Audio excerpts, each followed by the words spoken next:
What's happening everyone, my name is Alex and welcome back to a new review. Today we are checking out the most exciting drone that I've had, and this is also a drone that flies by itself and it can avoid obstacles by itself. So with this one you can basically concentrate on whatever you're doing, so if you're running, if you're walking, if you're biking, if you're driving a car, whatever you do, and basically the drone does the flying for you, so you don't have to look at the drone, you can just do whatever you're doing and the drone can follow you and record. It can also record in 4K at 30 frames per second. So this is called the Skydio R1 and this drone is definitely not cheap. I mean, you're looking at about $2,000 to buy this, but as I said, this is the most exciting drone that I've ever had. So this is probably the only drone that has 13 cameras. We have cameras on the front, we have cameras on the sides, on the back, at the top, at the bottom. We basically have cameras everywhere.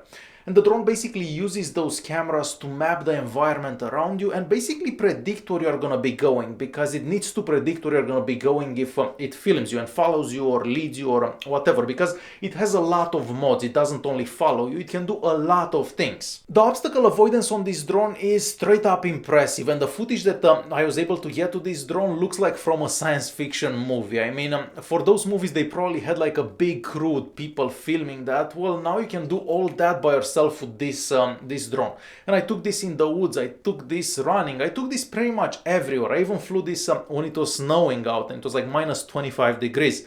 Even though the manufacturer doesn't recommend that you do that, I did that as well and it still works. So I've had this for about 6 months now, and I got the chance to fly it in the summer when the weather was nice and in the winter. So yeah, it works good no matter where and when you're flying it. All the footage that you're seeing comes straight from the R1 without any editing, and I think the video quality is pretty good, but maybe not as good as the quality that you would get from the DJI Mavic 2 Pro. However, good enough for this particular drone in my opinion, not to mention that the stabilization, so the image stabilization works really good as well. So I'm quite impressed by the footage that I was able to get with it, mostly considering that in many of those situations it was quite windy out.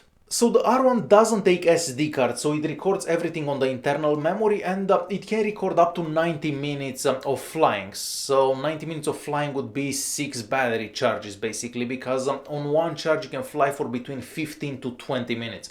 Now, if you check the website, the manufacturer's website, you're going to notice that it says that it can fly for about 16 minutes on one charge, but me personally, I was able to get even 20 minutes on one charge. So I guess it really depends how much wind there is, the temperature outside, and so on. Charging a battery is also pretty quick, and quicker than most drones that I've actually tried in the past. So it only takes about an hour and 10 minutes with a charger that comes in the box, and me personally I have 2 batteries for it, so I never actually run out of power. Using this drone is also extremely easy, and it only takes about a minute and a half from the time that you actually press the power button till it actually flies. And it can take off from the ground or from your palm, but me personally I've been using it taking off from my palm, because otherwise there is just so much dust on the floor and the camera's gonna get all that dust on it, unless it's like snow out and then there is no dust.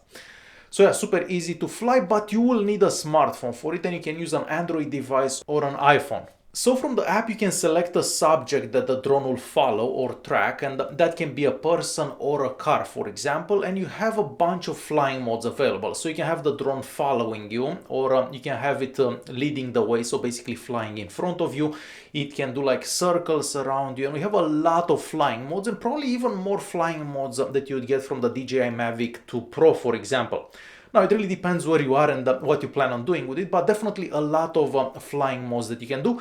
And you don't need to control the drone for any of them, because the drone will just avoid the obstacles by itself, and it will basically do whatever you tell it to do without you actually doing anything to it. So it does everything all by itself. So this can fly up to 25 miles per hour, that's about 40 kilometers per hour, and it will slow down depending how many obstacles there are, because if there are a lot of tree branches and it has to go down, up, left, right, it will definitely slow down, and you can lose it if it slows down enough.